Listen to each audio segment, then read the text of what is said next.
Pagbasa sa banal na ebanghelyo ng Panginoon ayon sa sulat ni San Marcos sa kabanata 13 hanggang 19. Noong panahong iyon, umahon si Jesus sa kaburulan kasama ang kanyang mga pinili. Humirang siya ng 12 na tinawag niyang mga apostol upang maging kasakasama niya. Suguin, mangaral at bigyan ng kapangyarihang magpalayas ng mga demonyo.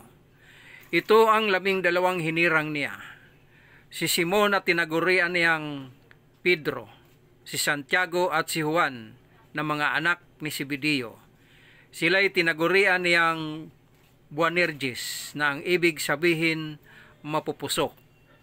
Sina Andres, Felipe, Bartolome, Mateo, Santiago na anak ni Alpeo at Tadeo, si Simon na makabayan at si Judas Iscariote na siyang nagkanulo sa kanya. Ang mabuting balita ng Panginoon.